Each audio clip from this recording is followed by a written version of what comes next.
هەرتەنها کارنامەی کاندیدە دیموکراتەکان و کۆماریەکانی ئەمریکا نییە کە جیاوازی لەسەر بێ بۆ ئەم هەڵبژاردنەی سەرۆکایەتی ئەمریکا، بەڵکو شێوازی دەنگدانیش لە ئێستادا بۆتە جیاوازیەکی گەورە. دیموکراتەکان وەها بیر دەکەنەوە کە سەدان ملیۆن کارتی دەنگدان بە ئەمریکادا بنێرن. ئەمە وەها دەکات بۆ چەندان هەفتەوە مانگ و لەوانەیە چەند ساڵێکیش دواتر یان هەرگیز ئەنجامەکانی هەڵبژاردن نەزانیت. بەڕاستیش ئەمە جێنگرانیمە.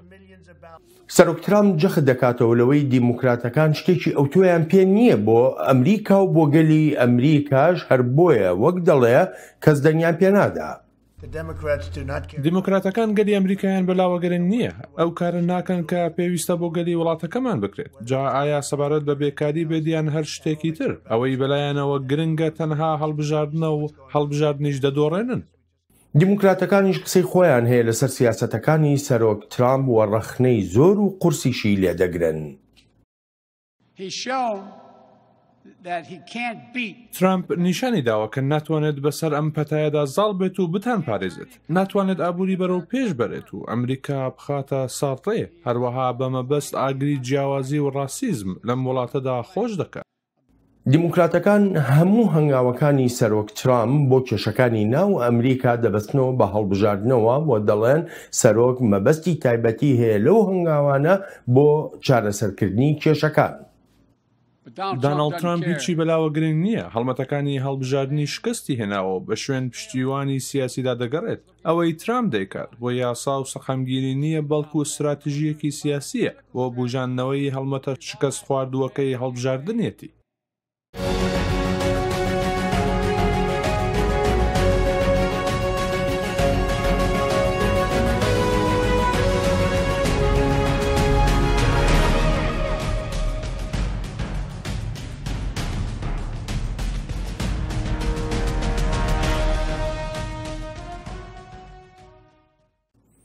خۆشهاتنەوە بۆ چاوی واشنگتن. بەرنامەی ئەم هەفتەیە چاوی واشنگتن تەرخانە بۆ هەڵبژاردنەکانی سەرۆکایەتی ئەمریکا و بۆ ئەو مەبەستەش میوانداری نووسەر و لێکۆڵەر لوقمان غەفور دەکەین. کاک لوقمان، سەرەتا زۆر سپاس دەکەم بۆ ئامادەبوونت.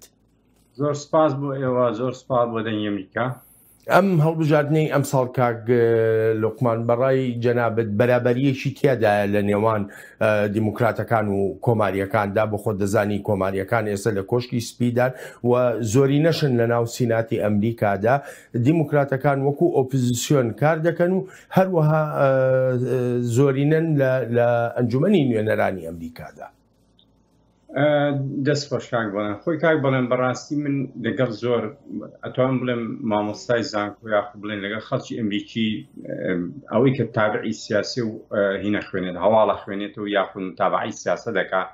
قسەم زۆر کردووە. ئەوان پیان وایە و منیش ئەمە ڕەئیکی تایبەتی خۆم لەوا دروست بووە. هەڵبژاردننی 2020 یاخو بڵێن هەڵبژاردننی 2020 قورستنی هەڵبژاردنەوێ بۆ ئەمریکا. قورستنی هەڵبژاردنەوێت لە دوو ڕۆوە. من پێم وایە ئەگەر دۆناڵد ترامپ دەرچێتەوە خۆپیشاندانی گەورە دروست دەبێت لە ئەمریکا و ناڕزایی گەورەش دروست دەبێت و پێکدادانی گەورەش دروست دەبێت و دوور نییە یعنی جێوی ئەمریکاش تا ڕادەیەک تێک بچێت. لە بەرامبەردا ئەگەر جۆ بایدن دەربچێت لەوانەیە کۆماریەکان یاخود بڵێن دۆناڵد ترامپ ڕازی نەبێ یاخود بەهینی تێبگات بە جۆرێک لە دەستێوەردانیان تەزویرکردنیان ئەعلانی ئەم جۆرە هینە بکات. بەڵام قورسترین حاڵەت بۆ ئەمریکا لە دەرچوونەوەی دۆناڵد ترامپایە. چونکە با پێت بڵێم من حەزەکەم شتێک بڵێم میدیای ئەمریکی بەگشتی یاخود بڵێن جەوی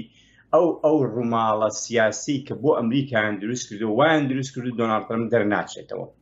کە ئەمە بەڕاستی ئەمە تۆزی قورسە. یعنی شەڕەکە ئێستا لەسەر ئەوە نییە کە چێ بەرنامەی پێ چی ئەکا بۆ ئەمریکا چی ناکا بۆ ئەمریکا. چکە بەڕاستی لە ئەمریکا من هەست دەکەم ئەم هەڵبژاردنە خۆی وەرواش دەرکەوتو بۆ ئەم کۆرۆنا ڤایرۆسەوە. یعنی کەمپینی هەڵبژاردن زۆر خراپە. کەمپینی هەڵبژاردن نەچۆ حاڵەتی خۆی لە کاتێکەوە مانگی هێشتا، یعنی لە کاتێکا لە هەڵبژاردنەکانی پێشوە لە مانگی هێشتا گەرمەی هەڵبژاردن بووە، گەرمەی پێین بووە، گەرمەی هەڵبژاردنی هەڵبژاردن بووە. بەڵام سەیرەکی ئەم ساڵ بە پێچەوانەوە بۆیە هەردوو کاندیدەکە ترسی گەوریان هەیە، هەردوو حیزبەکە ترسی گەوریان هەیە. بەڵام ترسی گەورە لای کۆماریەکانە. ترسی گەورە لای ئەوەیە ئەگەر دۆناڵد ترامپ دەرچێتەوانێ خەڵکی ئەمریکی یاخود بڵێن دیموکراتەکان قبوڵی نەکەن بە تایبەتیش سەیریکە. بە تایبەتیش کە بەڵێن دیقەتی شتێک بە زۆربەی زۆری ئەم دەنگە ناڕزانە لە نیویۆرک و واشنگتنایە. یعنی بۆچی منبعی یاخو بڵێن لە سا 85 ئەم دوو شوێنە دیموکراتن. بۆیە دوو لە ئەنجامی دەرچوونەوەی دۆناڵد ترامپ جەوێکی خراپ بەسەر ئەو دوو شوێنە بێت و ویلایەتەکانی تریش بۆ نمونە فلۆریدا و کالیفۆرنیا و هەتاوەکو ویلایەتەکەی ئێمە مینیسۆتا کە بە درێژایی تەمەنی ئەمە یەکێکە لە ئەگەرەکان وەکو جەنابەت ئاماژۆ پێکرد. تۆ باس لە مەسلەی میدیا و ڕۆڵی میدیا کرد لە هەڵبژاردندا. لە ساڵی 2016 هاوکاتی هەڵمەتەکانی هەڵبژاردننی ئەو کاتە بۆ سەرۆکایەتی میدیا لە ئەمریکادا ینی پشتیوانیەکی ئەو تۆی نەبوو بۆ سەرۆک ترامپ، بەڵام لەگەڵەوەشدا سەرۆک ترامپ سەرکەوتنی بەدەستهێنا. آخر خۆی لە ئەمریکا چشەیەک هەیە کاک بەڵێن ئێستا کتێبێکە بوو بەڕاستی من ماوەیەک لەمە پێش خوێنمەوە بە ناوی شێتێتی میدیا دۆناڵد ترامپ ڕۆژنامەگەری و شەڕ دژی ڕاستی. بەڕاستی ئەم کتێبە نووسەرێکی ئەمریکی زۆر باشدەری کردووە بە ناوی هاوارد کۆرتس. ئەم پیاوە لە دێڕێکا من ئەم دێڕم هەڵبژار باسەوە ئەڵێ لە ئێستادا دۆناڵد ترامپ و میدیای نیجتماعی لە جەنگان دژیەکرد. ئەمە دوای ئەوەش دوای هەڵبژاردنەوەی کۆرتس ئەڵێ ترامپ لە ئاکامی هەڵبژاردنەوە بە سەرۆکایەتی لکاوە یاخود لە ئەنجامی هەڵبژاردنەوە بووە بە سەرۆک تا ڕادێکی زۆر کەمیش بێت بەهۆی داڕمانی ڕازگۆیی لە دەستگاکانی ڕاگەیاندنا میدیا سونی خۆی دیاری کرد. واتە بە کوردی ئەم پیاوە پێمانەڵێ میدیای ئەمریکی ڕازگۆ نەبوو یاخود بڵێن میدیای ئەمریکی لە سەرەتای هەڵمەتی هەڵبژاردننی 2016ەوە تەنانەت لە ناو سەرۆکایەتی ئەمریکاشا و ئێستاشی لێبێ میدیای ئەمریکی تەسەوورەکەی زوربەی زۆریان کە ئەمەش بەڕاستی مێژوویەکی دوودرێژەیە کە دیموکراتەکان کۆنتڕۆڵی سەرمایه‌دار دیموکراتەکان کۆنتڕۆڵی میدیایان کردو و دەستیان بەسەرا گرت و توانیویانە دژی دۆناڵد ترامپ بەکاری بێنن ئەوەی کۆماریەکان بەدەستیانەوەی تەنها فۆکس نیوزە بەڕاستی دەرەکەوێت لە حەقەکە ئەم هەڵمەتانەی کە بەڕاستی دژی دۆناڵد ترامپ بکرێت لە میدیای ئەمریکیە نە بە قازانجی شعبی ئەمریکیە نە بە قازانجی سەرۆکایەتیە. چونکە باشە گریمان ئەوە سبەینە بایدن دەرەچێت ئەی میدیای ئەمریکی چۆن تەعامل لەگەڵ سەرۆکایەتیە کاتەوە ئەوە کاتە فۆکس نیوز چۆن تەعامل لەگەڵ سەرۆکایەتیە هەتا وەکو کاکە لە خۆپیشاندانەکانە بەوازەحی یعنی کەناڵەکانی میدیا تەحریزی خۆپیشاندانەکانیانە کرد لە کاتێکە هەموو خۆپیشاندانەکان ئەگەر دیقەت بی لەو ویلایەتانە ئەکرا کە مایەرەکانیان یاخود بڵین سەرۆکەکان هەتاوەکو بەڕێوەبەری پۆلیس و بەڕێوەبەری ئیداری شتەکان هەمووی دیموکرات بوون. ئەمە دیار وازەح بوو ئەم شتانە. باشە کاک لوقمان ئەگەر یارمەتیم بێ ئەماژۆ بەوە کرد کە ئەم راپۆرتانەی میدیا بە زیان بەسەر گەلی ئەمریکادا دەگەڕێتەوە. گەلی ئەمریکا چەندێک ئەو شتانەی لەبیرە ئەو فاکتانە ئەو ڕاستیانەی لەبیرەکە سەرۆک ترامپ کردوونی بۆ نمونە کوژرانی ئەبوو بەکر بەغدادی، کوژرانی قاسم سلێمانی، نمونەی تر لە ناوخۆی ئەمریکادا کەمکردنەوەیەکی ئێجگار زۆری ڕێژەی بێکاری لە وڵاتەکەدا گەشەکردنی ئابووری ئەمانە نابن بە فاکتەر بەلای دەنگدەری ئەمریکیەوە بەڕای جەنابە کاکە بەڵێنەمە چی ئەیکات میدیا ئەیکات یاخ میدیا لەگەڵ ئەمە نییە. یعنی خۆتۆ کە بۆ نمونە ئەم بۆچی یعنی ئێستا کاکە ئەم بۆ نمونە هەر لەم کتێبا باسی کردووە ئەم برادەرە هاوارد کۆرتس ئەڵێ بۆچی دۆناڵد ترامپ پەناباتە بەر تویتەکەی. یعنی لەبەرەوەی میدیایەکی بەدەستەوە نییە میدیایانی ناکە هەتا وەکو فۆکس نیوز بە تەحەیوزەوە یاخود بڵین بە زۆر بەینەوە ناچێتە ناو تەفاسیلی سەرۆکایەتی و گەشت وەکو چۆن بڵێ پرشینی یاخود گەشەی پێنادا یاخود هینی ناکات زیاتر فۆکسی ناخاتەسە زۆر کەم بۆچی بۆی نەڵێن لە ئەنگلی دۆناڵد ترامپ بکات ئەبێ میدیا بیکە هەتاوەکو ئەو چی بەدەستەوەیە ئەو وتەبێژەکەی بەدەستەوەی ڕۆژانە خۆشی بەڕاستی ئەو ئەگەر دیقەت بی لەم دوایە ئەگەر دیقەت دۆناڵد ترامپ کەمترین هینەکات کۆنگری ڕۆژنامەنووسیەکات بۆ ئەوەی بەڕاستی پێیان وایە زۆربەی زۆری ئەوانەی کە لەگەڵ دۆناڵد ترامپان پێیان وایە دۆناڵد ترامپ خۆی کۆنگری ڕۆژنامەنووسی نەکات لەبەرەوەی چۆن ئەڵێ لە هینێک دەرپەڕێنێت یعنی قسەیەک دەرپەڕێن لە ساڵحی لەم کاتا لە ساڵحی هەڵبژاردنەکان نەبێت و لە ساڵحی کۆماریەکان کۆتایی نەیە. ئەمەی کە تۆ ئەیڵیت هەمووی تەواوە هەتاوەکو ئینجیلیەکان من لە کتێبێک هەیە بە ناوی کابراایکی ئینجیلی ساڵی 2010 دەری کرد ئەڵێ دۆناڵد ترامپ ڕزگارکەرم نییە. ئەم پیاوە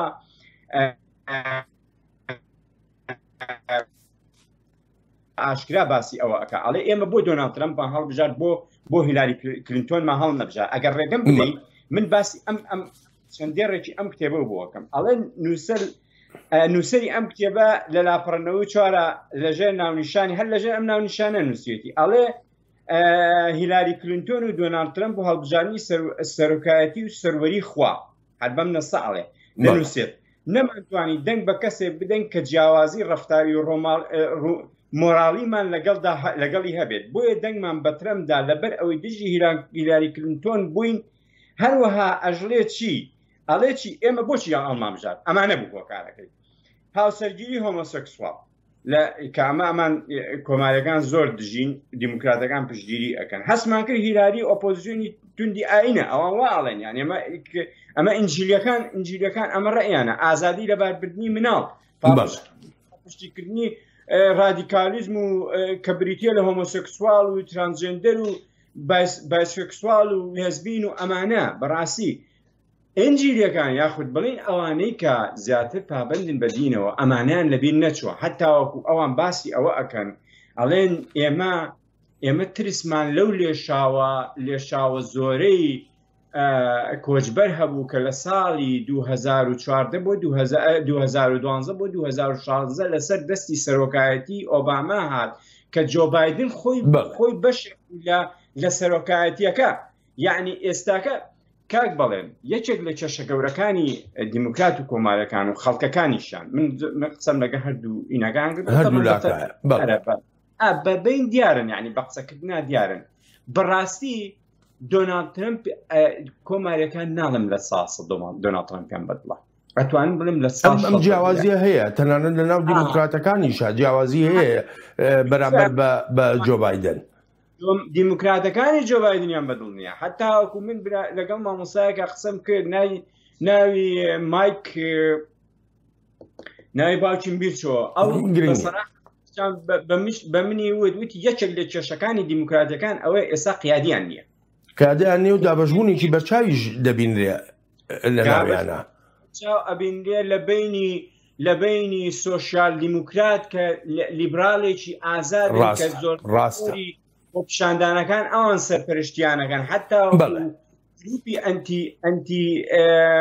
فاشیزم ئەنتیفا یعنی ئەمە بە ئاشکرا دیموکراتەکان پشتگیریانەکەن. بەڵێ کاک لوقمان ئەگەر یارمەتی بی من دەگەڕێمەوە بۆلات ئەڵبەتە لە ماوەی ڕابردوودا سەرۆک ترامپ ژمارەیەک نووسینی هەبوو لە تۆڕی کۆمەڵایەتی تویتەردا ئاماژەی بەوە دەکرد کە لەوانەیە هەڵبژاردن دوا بخرێ. ئەڵبەتە ئەمە کاردانەوەی زۆری لە ناو کۆمەڵگەی ئەمریکیدا بە دوای خۆی داهێنا بە تایبەتیش لە ناو دیموکراتەکاندا لە بیریشمان نەچێ کۆماریەکانیش بە هەمان شێوە لەگەڵ دواخستنی هەڵبژاردندا نین. هەرگیز لە مێژووی ئەم وڵاتەدا لە کاتی شەڕیش لە کاتی قێرانی ئابووری و لە کاتی شەڕی ناوخۆشدا ئایا ڕۆژانی هەڵبژاردن گۆڕاوە؟ جا بۆیە ڕێگەیەکیش دەدۆزینەوە کە ڕۆژی 3 مانگی 11 هەڵبژاردن بکەین. بەشێکی زۆری کۆماریەکان لەو بڕواایەدان کارێکی شیاوە ئەگەر بێت و دەنگدان لە ڕێی دامەزراوەکانی پۆست و گەیاندنەوە بکرێ و نمونەش دێنەوە بەوەی کە ئەو جۆرە ئەزمونە لە هەندێک لە ستانەکاندا سەرکەوتوو بووە. هەڵبژاردن لەو ڕۆژەدا دەکرێت کە کۆنگرس دیاری کردووە و ڕۆژێکی مێژوویش دەبێت سەبارەت بە دەنگدان لە ڕێی دامەزراوەی پۆست و گەیاندنەوە لە ئاستانەکەی خۆم ماوەیەکی زۆرە هەمانە و بە باشیش بەڕێوە چووە. نزیکەی هەموو دەنگدەران بەو شێوەیە دەنگی خۆیان دەدەن. خۆ ئەگەر وەک هەندێک دەڵێن کێشە دێتە ئاراوە ئەوە دەگەڕینەوە بۆ کارتەکانی دەنگدان و تۆماری ڕاستەقینەش هەیە بووی.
کاک لوقمان بەڕای جەنابێ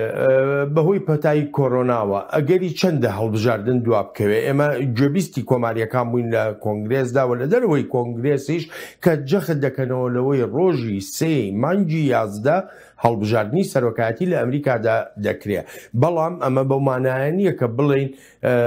هیچ ئەگەرێک نییە بۆ دواخستنی بەڕای تۆ چەندە ئەوە ئەگەرە من ئەگەرێکی سپری وەدانێن بەڕاستی چونکە بەڕاستی من زۆر ئەگەرێت چونکە تێکچوونی باڵانسی هەڵبژاردن لە قازانجی دیموکراتەکان نیە و ڕێگەشی پێنادەن وە کۆمارەکانیش خۆیان زۆر متحمسن بۆی هەڵبژاردن بێ ئەمەی کە ئەم بابەتە ئەوروژێنێتە نا دۆناڵد ترامپ ئەوی لەسەر لێ کاک بەڵێن لەسەر یەک شتەوە ئەمە دۆناڵد ترامپ ئەم شتەی خستۆتە ڕوو وایە کەمپینی هەڵبژاردن باش نییە کەمپینی هەڵبژاردن باش نییە بۆیە من پێم وایە لە ئەمریکا ستاندەردێک هەیە بۆ هەڵبژاردن ئەشێت بۆ نمونە ئەشێت مەسەلەن چەند هەفتەیەک یان مانگێک بەڵام وەکو ئەوی بڵێ ساڵێ یان 6 مانگ دوا بکرێت زۆر زەحمەتە ینی ئەگەرێکی زۆر لاوازە چونکە من ئەوە شتێکی بە بڕیاری کۆنگرێسە نەک بە بڕیاری سەرۆک خۆ سەرۆک ناتوانێت ئەو بڕیارە بە ئەوی ژەبێت ئەنجومەنی نوێنەران تەرەح کرێ و دوایی بچێتە ئەنجومەنی پیران و ئەوان موافقەت بکەن و بۆیە لە جاخۆی کێشەکە لەوایە لە ئەنجومەنی نوێنەران یاخود ئەوە دەرناچێت چۆن نەچێتە ئەنجومەنی پیران یاخود ئەگەر لە ئەنجومەنی پیران دیموکراتەکان بەدڵیان بێت لە ئەنجومەنی یعنی بەڕاستی ئێستا کێشەکانی ئەمریکا بە عاموای لە هاتۆ خۆتۆکە ئەگەر لە ئەنجومەنی نوێنەرانیش دەرچێت لە ئەنجومەنی پیرانەوە سێ ئەگەر لە ئەنجومەنی نوێنەرانیش دەرنەچێت ناچێتە ئەنجومەنی پیران ینی ئەمە کێشەیەکی گەورەیە ئێستا لە ئەمریکا بەهۆی ئەوەی کە ژمارەی دەنگەکان لە هەردوو جەناحەکە جیاوازی هەیە و دەنگەکان جیاوازی هەیە بەڵێ بۆچی سەرۆک ترامپ گلەیی لە هەڵمەتەکانی هەڵبژاردننی خۆی هەیە پێی وایە ینی بەهۆی کۆرۆنا ڤایرۆسەوە یاخود ئەو هەڵمەتە هەڵبژاردننی کاک بەڵێ نەزانین چێشەکە چێت یەک دوو حملەی هەڵبژاردننی کرد لە فلۆریدا لەو منطقانەی هەڵمەتێکی میدیایی گەورەیان لەسەر دروست کرد کەوا ئەوە نییە خەڵک تێکەڵ بوو چووە بەناویەکە و یعنی نەخۆشیەکە زیاتر بوو لەو شوێنانە و وەکۆی هەڵمەتێکیان لەسەر دروست کرد نە ئەیڵن هەڵمەتەکە بکات نە هەڵمەتەکە بکە نەوە تا ڕێگەژێن کە بە ئارەزوی خۆی بڵێت تەجیل نەکرێت یاخۆ بڵێن دوا ئەخرێت ئەمە ینی کۆرۆنا ڤایرۆس ئەمریکایە بەهۆی ئەم نەخۆشیەوانێ هەڵمەتەکانی پەک خستووە ئەم پەخستنەی هەڵمەتەکان کاریگەری گەورەی دروست کردووە لەسەر ئەوەی نەکخۆ دۆناڵد ترامپ کاریگەری ئەوەی دروست کردووە لەسەر جۆ بایدن خۆی پەیامەکانی خۆی بێن وەلو ئەوان کۆمارەکان پێیان وایە جۆ بایدن هیچی پێ نییە لەبەرەوەی ئەو 4 ساڵ جێگەی سەرۆکی ئەمریکا بووە ئەو غەڵەتانی کە کردوێتی بۆ نمونە ئێرانی ڕێکەوتنیی هەڵی لەگەڵ ئێرانێکی کۆمەڵی پارەی زۆری خسە بەردەستی ئێران و ئیسوادەی لێ نەبوو ئێران ئەوە تاوەکو خۆی دەرچوانێ لەگەڵەوەی لە عێراق 2010 کچایەوە کەمە غەڵەتێکی گەورە بوو زوو نەچوو بەدەم دەدوای 2010 زوو نەچوو بەدەنگ ببوورە 2010 نەک 2010 کە لە عێراق 2010 کە سووریا تەقینەوە لە سووریا بوو یاخود ڕاپەڕین لە سووریا بوو یاخود ئەو ئەمریکا زوو تەدەخولی نەکرد بۆی ئیداری ئۆباماوە تەدەخولی نەکرد و بە قازانجی ئەمریکا نشکایە و رووسیا زووتر تەدەخولی کرد ئەمانە هەموو شتەکانی پێشووە بەڵام بۆ ئێستا ینی ئەوەسە وەکو جەنابی شداماژۆ پێکرد سەرۆک ترامپیش بۆ خۆی دەڵێ کۆماریەکان هیچ شتێکی تازەیان پێ نییە چ پرۆژەیەک هەیە کە جۆ بایدن بتوانێت بیخاتە بەردەم گەلی ئەمریکا تا متمانەی خەڵک بەدەستبێنێت و دەنگی پێ بدەن ئەوەی تەنها جۆم لێ بووە چاکردنی ئەو مەسەلەی کۆچ و کۆچبەرانە بە حسابی خۆی کە ئەمە ئەمریکیەکان بەڕاستی ئەتوان بڵێن بەشێک لە دیموکراتەکانی دژی ئەو هەموو کۆچبەر و کۆچبەران کاتون ئەمە یەکێکە یەکێک داوانە ئیسلاحی مەسەلەی ئەمەی پۆلیس و ئەمانە کە هێنایەتەکایەوە لە کاتێکە ئەوەی خۆ ئەوان خۆیان پرۆژەیەکیان دیموکراتەکان خۆیان پرۆژەیەکیان تەقدیم کرد و لە ئەوەی من بزانم لە کۆنگرێسیش لە ئەنجومەنی پیرانیش تێپەڕی و دەنگی لەسەر درا یعنی ئەمان بەڕاستی خۆی کاک بڵێن هەڵمەتەکە وەکو پێویست نییە ینی هەڵمەتەکە نەگەیشتووە هەمووی ئێستا ئەوەی کە هەیە لە هەردوو لاوە شەڕ قسەیە یعنی ڕەدی یەکترێنەوە لە قسەکردنە ینی تا ئێستا پرۆژەیەکیان یعنی مەسەن بۆ نمونە دیموکراتەکان نهاتۆ بڵێ ئێمە ئەماکەین لە 4 ساڵی ئاینداوەکو چۆن دۆناڵد ترامپ وتی بکاکە من ئەم ئیتیفاقی ئێران هەڵەوەشێنمەوە هەڵی وەشانەوە چۆن وتی من شەڕی بازرگانی لەگەڵ چیناکەم کردی وتی من ڕێکەوتن لەگەڵ کۆریای باکوورەکەم کردی ئایتر سەرکەوتو بۆیان سەرکەوتو نەبوو ئەوە شتێکی ئەو بابەتێکی ڕاستە مەسەرەن بۆ نمرەوتی من دیوارەکە دروستەکەم بەڵێ دیوارەکەی وا کۆتایی پێێناوە یعنی ئەمانی کرد لەم هەڵمەتەی هەڵبژاردنە بەڕاستی کاک بڵێن هیچیان ینی خۆ ئەو ینی خۆ دۆناڵد ترامپیش ینی شتێکی پێ نییە بڵێ وەڵام من ئەم 4 ساڵەی داهاتوو ئەمە ئەەکەم ئایا پرۆژەکانی ئەم پرۆژانی کە هەیەی درێژەی پێ ئەدات یان ئایا چی ئەکات دوای ئەمە یعنی هیچیان هەردوو کاندیدەکە یاریکیان پێ نییە مۆزوعەکەش بەڕاستی من پێم وایە ئەگەڕێتەوە بۆ زروفی یاخود بڵین دابەشبوونی سیاسی و تەواوی کۆماری و دیموکراتەکان کە هەر یەکەم یەکتر وەستاون لە ناو دیموکراتەکانیشە باڵی زۆر جیاواز دروست بۆ کە ڕێەکانیان زۆر جیاوازن لە یەکتر زۆر جیاوازن لێ کە ئەمە بۆ ساڵی 1920ەکانی ئەجێرمەوە ڕێک ئەو حاڵەتە مێتە پێشچاو کە لە هەڵبژان 1920 عینەن شت دووبارە بۆتە بەسەر دیموکراتەکانە. بەڵێ کاک لوقمان من دەگەڕێمەوە بۆلات ئەلبەتە بەلای شیکەرەوەەوە هەڵبژاردننی ئەم ساڵی سەرۆکایەتی لە ئەمریکادا زیاتر وەکو ڕاپرسیەک دەبینرێ لەسەر کار و جێبەجێکردنی بەڵێنەکانی سەرۆک ترامپ. کاتێک سەرۆک خۆی کاندی دەکاتەوە ئەوە هەڵبژاردنەکە دەبێتە ڕاپرسیەک لەسەر ئەو سەرۆکە پێم وایە سەرۆک ترامپ دەخوازێت ئەم هەڵبژاردنە ڕێک بکاتە ئەوەی بژارەی خەڵکە لە نێوان خۆی و جۆ بایدندا ئەمەش دواتر وەک بارێکی یاسایی لە دیبەیتەکاندا دەردەکەوێت کاتێک جۆ بایدن دەکەوێتە ژێر سەرنجەکانەوە. بەپێی ڕاوەرگرتنە گشتیەکانی کە کراون هەتا ئێستا کاتی تۆمارکردنی ئەم بەرنمەیە کاندیدی دیموکراتەکان جۆ بایدن لە پێش سەرۆک ترامپەوەیە. ئەگەر ژمارەکان نەگۆڕدرێن ئەوە سەرۆک لە کێشەیەکی گەورەدا دەبێت بە گشتی کۆماریەکان دەکەونە کێشەیەکی گەورەوە لە ڕاستیدا ئەمەی ئێستا هەیە وەک ساڵی 2010 وایە لە بیرمان بێت دیموکراتەکان بەرەنجامی باشیان نەبوو لە ئەنجومەنی نوێنەران و لە سەناتیشدا جا ئەگەر شتەکان پێچەوانە بوونەوە ئەوە بێگومان سەرۆک دەکەوێتە ڕەوشێکی باشترەوە. وەک شیکەرەوە ئاماژەی پێدەکەن فاکتەرێکی سەرەکی هەیە وهای کردووە کە جۆ بایدن بکەوێتە پێش سەرۆک ترامپەوە لە ڕاوەرگرتنە گشتیەکاندا. جۆ بایدن دەستە ڕاستی سەرۆک ئۆباما بوو ئەگەر شتێک پێویستی بە ڕاوێژکردن بواە ئەوە ئۆباما ڕاوێژی بەو دەکرد کەسێک بوو لە ڕێزی پێشەوە. ئەگەرچی ئەم شیکەرەوەیە دەژڵێت وابەستەبوون بە دیموکراتەکانەوە لەلایەن جۆ بایدنەوە کارێکی گرنگە بەڵام دەژڵێت لە ئێستادا بایدن هەوڵ دەدا شێوازی گوتارەکانی خۆی بگۆڕێت. ئەوەی بایدن لە سەرەوەختێکدا بوو کە شێوی کەم بوو ناڕەزایی کەم بوو لایەنکاری کەم بوو هەرچەندە خۆی دیاردەی لایەنکاری زۆر هەبوو لەو کاتەدا ئیتر وێنەکانی بەو شێوەیە دەبینرێت. ئێستا گوتارەکانی بریتین لە باشترکردنی ڕەوش و نێشتنی دابشکاری و زاڵبوونە بەسەریدا و ئەمانەش بەگیانی وڵاتەکە ناودێر دەکات.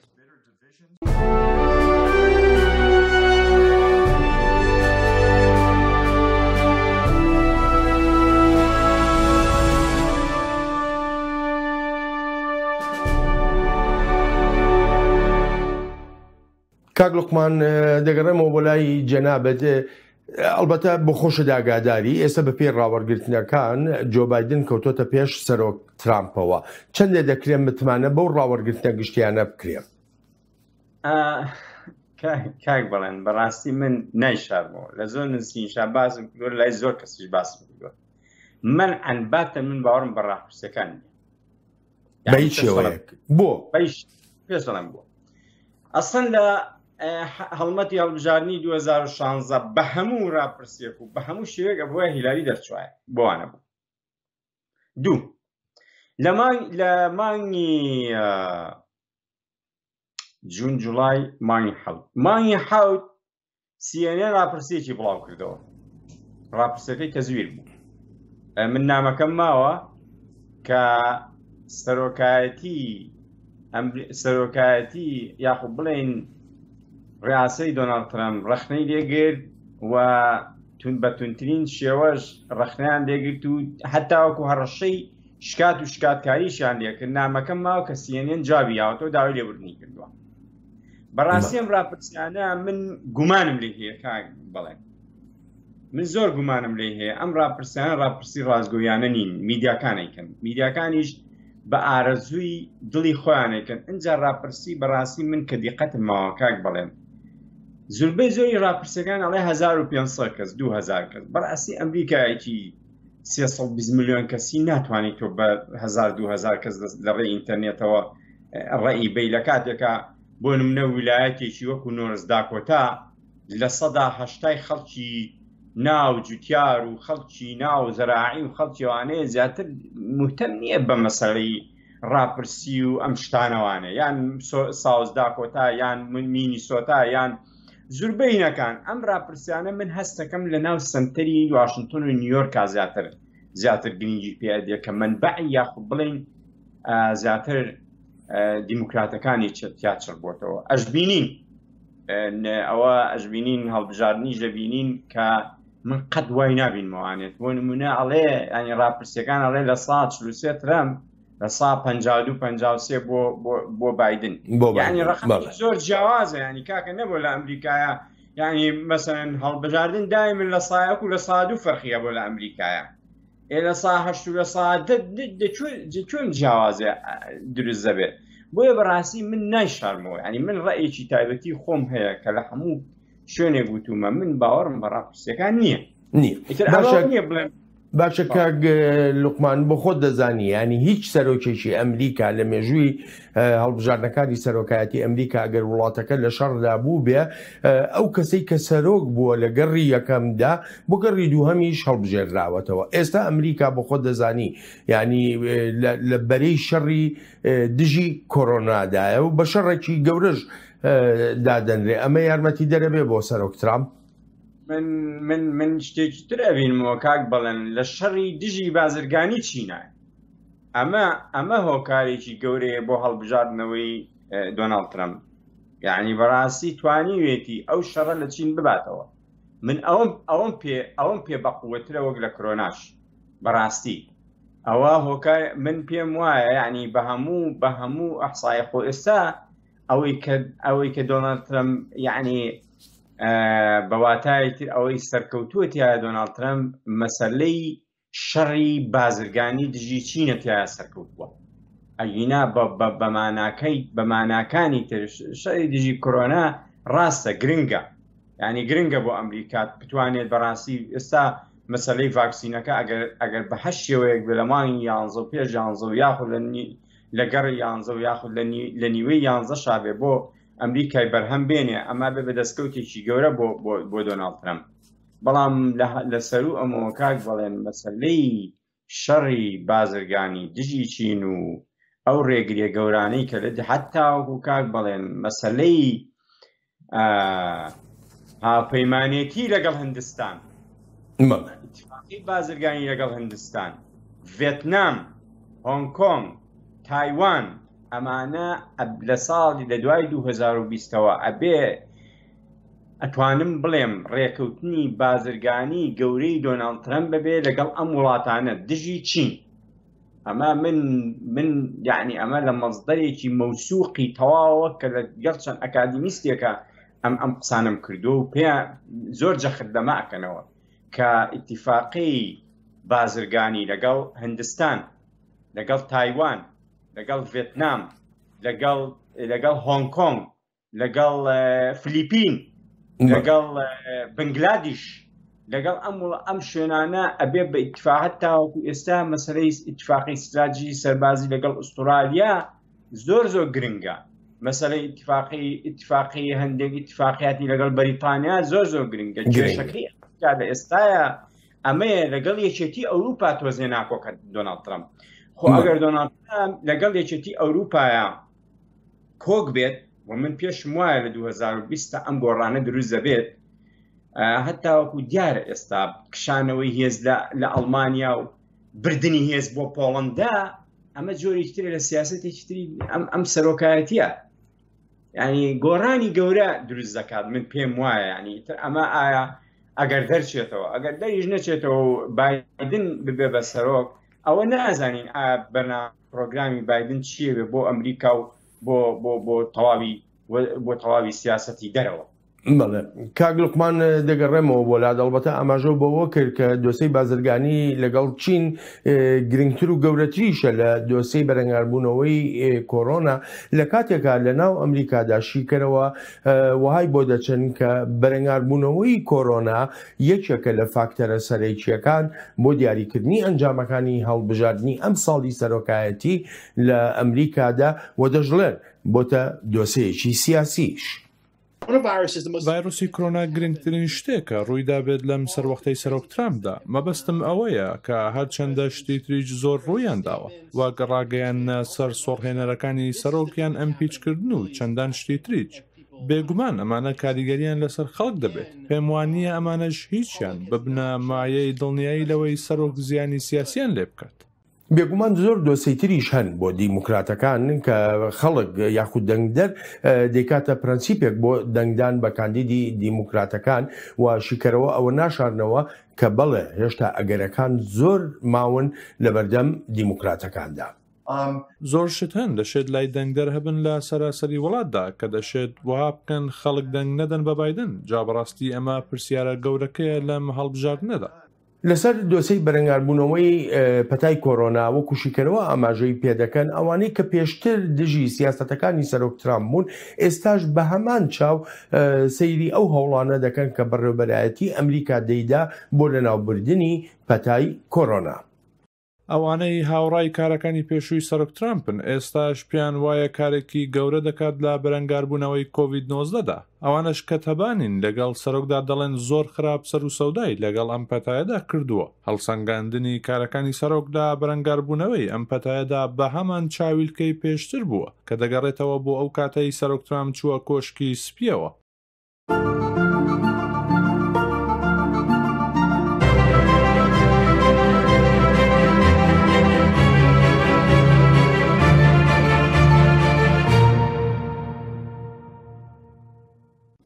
کاک لوقمان بەڕای تۆ دەنگدەری ئەمریکی